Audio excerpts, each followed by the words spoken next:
Grace ചാനലിലേക്ക് എല്ലാവർക്കും യേശുക്രിസ്തുവിൻ്റെ നാമത്തിൽ സ്വാഗതം. എന്തൊക്കെയുണ്ട് വിശേഷങ്ങൾ? ആഴ്ചയിൽ ഈ ദൈവവചനം പങ്കിട്ടതിലൂടെ കേൾക്കുവാൻ സാധിച്ച അനുഗ്രഹിക്കപ്പെട്ട സാക്ഷ്യങ്ങൾക്കായി ഞാൻ ദൈവത്തെ മഹത്വപ്പെടുത്തുന്നു. ഹല്ലേലൂയ.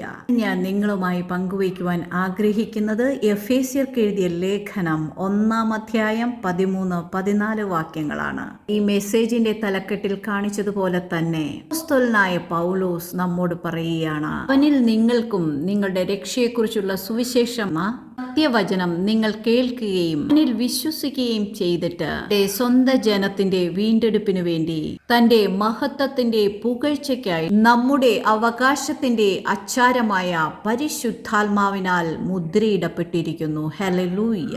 ഈ ദൈവ പൈതലെ, നാം രക്ഷയുടെ സുവിശേഷം കേട്ട് യേശുവിനെ സ്വന്തം രക്ഷിതാവും കർത്താവുമായി സ്വീകരിച്ചപ്പോൾ നാം നമ്മുടെ അവകാശത്തിന്റെ അച്ചാരമായ പരിശുദ്ധാത്മാവിനാൽ മുദ്രയിടപ്പെടുകയാണ് ചെയ്തത് എന്ന്. ഹല്ലേലൂയ. ഇതാണ് എഫേസ്യ ലേഖനത്തിലെ മറ്റു പ്രധാന പല കാര്യങ്ങളിൽ ഒരു കാര്യം.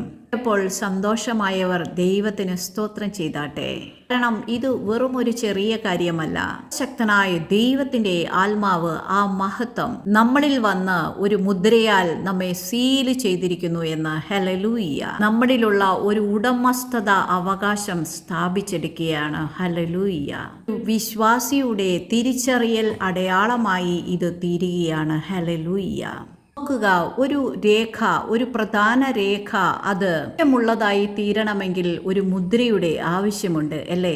അതുപോലെ രക്ഷിക്കപ്പെട്ട ഒരു ദൈവ പൈതലിന് ഉള്ളതാക്കി തീർക്കുവാൻ പിതാവാം ദൈവം തൻ്റെ സ്വന്തം ആത്മാവിനാൽ നമ്മെ മുദ്രയിട്ടവരായി തീർക്കുന്നു. ഹല്ലേലൂയ. Praise God. തിരിച്ചറിഞ്ഞ് ആ ആത്മവിശ്വാസത്തിൽ അല്ലെങ്കിൽ ഈ വിശ്വാസത്തിൽ വേണം നാം ജീവിക്കുവാൻ എന്ന് ദൈവത്തിൻ്റെ പരിശുദ്ധാത്മാവ് നമ്മെ ഓർമ്മപ്പെടുത്തുകയാണ്. വിധത്തിൽ വിശ്വാസിയെ വിലയുള്ളവരാക്കി തീർക്കുന്നതും വ്യത്യസ്തമുള്ളവരാക്കി തീർക്കുന്നതും ഈ പരിശുദ്ധാത്മാവിലുള്ള മുദ്രയാണ്. മുദ്രയുടെ പ്രത്യേകതയാണ്, മുദ്രയുടെ സ്വഭാവമാണ്. ഹല്ലേലൂയ. ഇത് ചെറിയൊരു കാര്യമല്ല. വിശ്വാസികൾ സർവശക്തനായ തൃത്വത്തിൽ മൂന്നാമനായി ഏകത്വമുള്ള പരിശുദ്ധാത്മാവിനാൽ, ദൈവത്തിൻ്റെ ആത്മാവിനാൽ മുദ്രയിടപ്പെടുന്ന അവസ്ഥ. ഹല്ലേലൂയ. ഈ പരിശുദ്ധാത്മാവ് ദൈവാത്മാവുമായുള്ള സംസർഗത്തിൽ നമ്മുടെ ജീവിതത്തിലും പല വ്യത്യസ്തമായ അനുഭവങ്ങൾ ഉണ്ടാകും എന്നതിൽ സംശയമില്ല. അങ്ങനെ രക്ഷിക്കപ്പെട്ട ഒരു ദൈവ പൈതൽ ആത്മാവിന്റെ മുദ്ര പ്രാപിച്ച വ്യക്തിയായി തീരുന്നത് മാത്രമല്ല, അങ്ങനെ നമ്മുടെ ഉള്ളിൽ വന്ന ദൈവത്തിന്റെ ആത്മാവും നമ്മുടെ ആത്മാവും ചേർന്ന് നിന്നാണ് ഇനി നമ്മുടെ ഡേ ടു ഡേ ലൈഫിലെ കാര്യങ്ങളെ നേരിടുന്നത് എന്ന ബോധ്യം നമുക്കുണ്ടാവണം. ആമേൻ. കിരിയാവിന്റെ പുസ്തകം 4-ാം അധ്യായം 6-ാം വാക്യം പറയുകയാണ്, സൈന്യത്താലല്ല ശക്തിയാലുമല്ല ദൈവത്തിന്റെ ആത്മാവിനാൽ അത്രേ എന്ന് യഹോവയുടെ അരുളപ്പാട്. ഇത് വചനം പറയുകയാണ്, സെരുബാബേലിന്റെ മുമ്പിൽ നിൽക്കുന്ന മഹാപർവ്വത നീ സമഭൂമിയായി തീരുമെന്ന്. ഈ ദൈവ പൈതലെ, അപ്പോൾ മുമ്പിൽ നിൽക്കുന്ന മല പോലെയുള്ള പ്രശ്നങ്ങളെ നാം നേരിടുന്നത് നമ്മുടെ ബുദ്ധിയാലോ നമ്മുടെ ശക്തിയാലോ അല്ല, പിന്നെയോ നമ്മുടെ ഉള്ളിൽ വസിക്കുന്ന ദൈവത്തിന്റെ പരിശുദ്ധാത്മാവിന്റെ ശക്തിയാലാണ്. ആമേൻ. Praise God.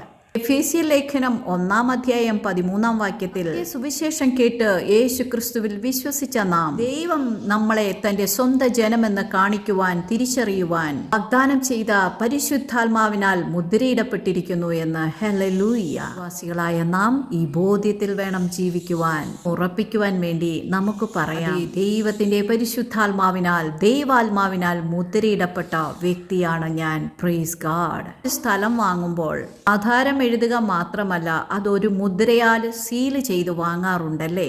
നാം ഇനി അന്യരും പരദേശികളുമല്ല. ദൈവം തൻ്റെ ആത്മാവിനാൽ മുദ്രയിടപ്പെട്ട് സീൽ ചെയ്ത് സ്വന്തമാക്കിയ ദൈവത്തിൻ്റെ സ്വന്തം മക്കളാണ് നാം. ഹല്ലേലൂയ. അതിൽ അഭിമാനിക്കുന്ന എത്ര പേരുണ്ട്? നമ്മുടെ കയ്യിൽ സൂക്ഷിക്കുന്ന ഒരു തിരിച്ചറിയൽ കാർഡുണ്ടല്ലേ? അതെ, ഒരു ദൈവ പൈതലിന്റെ തിരിച്ചറിയൽ കാർഡ് എന്ന് പറയുന്നത് പരിശുദ്ധാത്മാവിന്റെ മുദ്രയാണ് എന്ന് എത്ര പേർ വിശ്വസിക്കുന്നു? ലോകത്തിലെ പൊളിറ്റിക്കൽ പാർട്ടിയിൽ ഉശിരം കൊള്ളുന്നവരെ കണ്ടിട്ടില്ലേ? അതുപോലെ പരിശുദ്ധാത്മാവിന്റെ മുദ്ര വീണ നാം ദൈവത്തിന്റെ സ്വന്തം പാർട്ടിയായി തീർന്നിരിക്കുന്നതിൽ അഭിമാനിക്കണം. അഭിമാനിക്കേണ്ടത് നമ്മുടെ മേൽ വീണ ഈ മുദ്രയിലാണ്. ഹല്ലേലൂയ. പരിശുദ്ധാത്മാവിന്റെ മുദ്ര. ഒരു കാര്യമേ, ഇത് തിരിച്ചറിയുന്ന ഒരു വിശ്വാസിയെ മാത്രമേ പിശാചിന് പേടിയുള്ളൂ. ക്രിസ്ത്യാനി അല്ലെങ്കിൽ വിശ്വാസി എന്ന പേരിൽ ജീവിക്കുന്നവരെ പിശാചിന് വലിയ പേടിയൊന്നുമില്ല. എൻ്റെ ആത്മാവും ദൈവത്തിൻ്റെ ആത്മാവും ഒരുമിച്ച് ചേർന്നാണ് ഞാൻ ജീവിക്കുന്നതെന്ന് തിരിച്ചറിയുന്ന ഒരു ദൈവ പൈതലിനെ പിശാചിന് പേടിയാണ്. പ്രശ്നങ്ങളെയൊക്കെ നേരിടുമ്പോൾ പതറിപ്പോകാറുണ്ട് അല്ലേ? എന്നാൽ ഈ സത്യം തിരിച്ചറിഞ്ഞ ഒരു ദൈവ പൈതൽ ആദ്യം ഒന്ന് പതറിയാലും അടുത്ത നിമിഷത്തിൽ ആരോ നമ്മെ ബലപ്പെടുത്തുന്നതായി നമുക്ക് മനസ്സിലാക്കുവാൻ സാധിക്കും. ഈ അനുഭവമുള്ളവർ എന്തു ചെയ്യും? അടുത്ത നിമിഷം നമ്മുടെ അടുത്ത ആയുധം നാം കയ്യിലെടുക്കും. അതെന്താണ് ആയുധം? വചനമാകുന്ന തിരുവചന സത്യങ്ങളെ നാം തിരിച്ചറിഞ്ഞ് അത് പ്രസ്താവിക്കുവാൻ തുടങ്ങും. പരിശുദ്ധാത്മാവിൽ നിറഞ്ഞ് ഒരു ദൈവ പൈതൽ ദൈവവചനം പ്രസ്താവിക്കുമ്പോൾ അവൻ അതൊരു ആയുധമായി മാറുകയാണ്. ഹല്ലേലൂയ.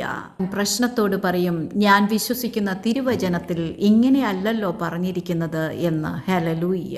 അങ്ങനെ അവന്റെ മുമ്പിൽ മല പോലെ നിൽക്കുന്ന പ്രശ്നങ്ങൾ ഉരുകി മാറുവാൻ തുടങ്ങും. നമുക്ക് പറയാം, യേശുവാണ് എൻ്റെ കർത്താവ്, ഞാൻ യേശുവിൻ്റെ രക്തത്താൽ വീണ്ടെടുക്കപ്പെട്ട വ്യക്തിയാണ്. ആയതിനാൽ പരിശുദ്ധാത്മാവിൻ്റെ ദൈവാത്മാവിൻ്റെ മുദ്രയാൽ ഞാൻ മുദ്രണം ചെയ്യപ്പെട്ടിരിക്കുന്നു.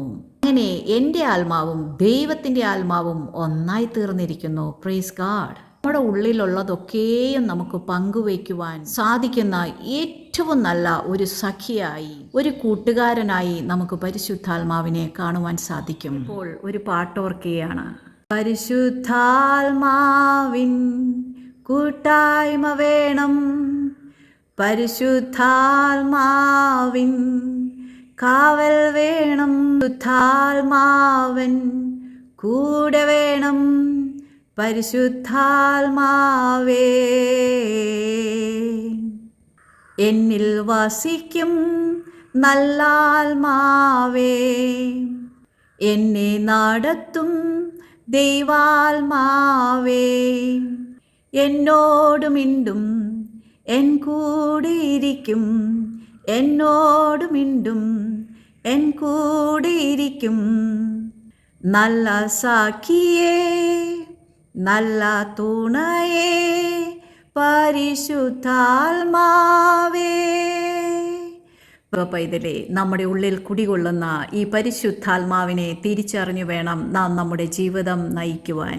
അപ്പോൾ നമുക്ക് മനസ്സിലാകും നാം വിഷമിക്കേണ്ട കാര്യമില്ലെന്നും. കാരണം നാം തനിച്ചല്ല ആ വിഷയത്തെ നേരിടുന്നത്, നാമും നമ്മോട് ചേർന്ന് നിൽക്കുന്ന ദൈവത്തിൻ്റെ ആത്മാവും ചേർന്നാണെന്ന്. ഹല്ലേലൂയ.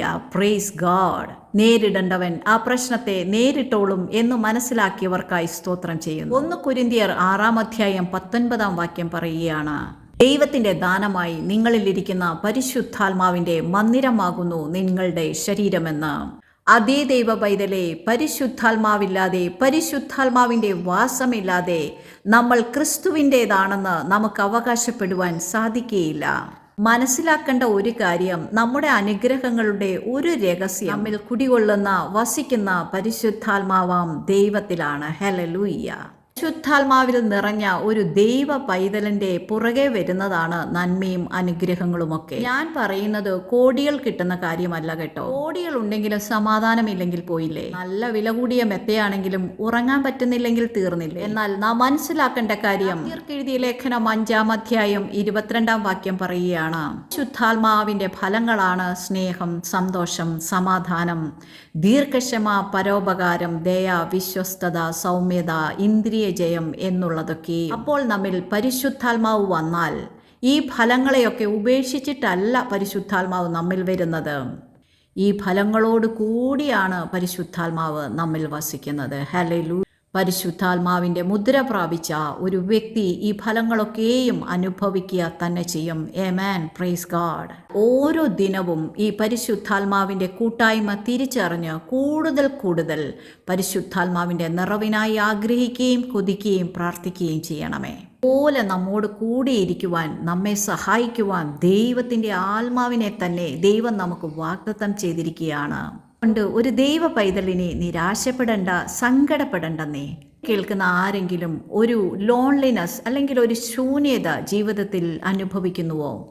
ഈ പരിശുദ്ധാത്മാവിന്റെ സഹവാസം തിരിച്ചറിഞ്ഞ് ജീവിക്കാൻ തുടങ്ങി നോക്കിക്കേ, തീർച്ചയായും നമ്മുടെ ഈ ശൂന്യത മാറിപ്പോകുന്നത് നമുക്ക് അനുഭവിച്ചറിയുവാൻ സാധിക്കും. പിന്നെ ഇതൊറ്റ ദിവസം കൊണ്ടല്ല, കൂട്ടായ്മ നാം കൂടും തോറും, നാം ഒരു വ്യക്തിയോട് അടുക്കും തോറും ആ ഒരു പ്രസൻസ് നമുക്ക് കൂടുതൽ കൂടുതൽ താല്പര്യമുള്ളതായി തോന്നുകയും നാം ആ വ്യക്തിയെ കൂടുതൽ മനസ്സിലാക്കുവാൻ തുടങ്ങുകയും ചെയ്യുന്നത് സ്വാഭാവികമാണല്ലേ.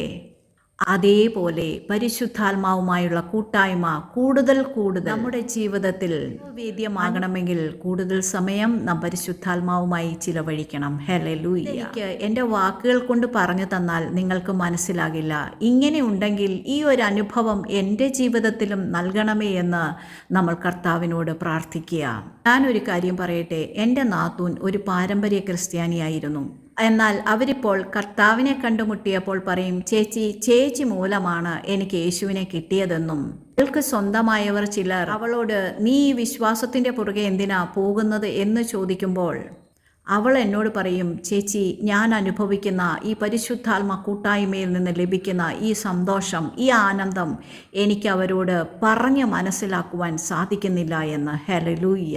അപ്പോസ്തലപ്രവൃത്തി 13-ാം അധ്യായം 52-ാം വാക്യം പറയുകയാണ്, ശിഷ്യന്മാർ സന്തോഷവും പരിശുദ്ധാത്മാവും നിറഞ്ഞവരായി തീർന്നു എന്ന്. അതെ, ഈ പരിശുദ്ധാത്മാവ് സമാധാനം, സ്നേഹം ഒക്കെ മാത്രമല്ല, തൻ്റെ ഫലമായ സന്തോഷത്തെ, ആനന്ദത്തെ നമ്മുടെ ഉള്ളിലാക്കി തരുന്നവനാണ്. ഹല്ലേലൂയ.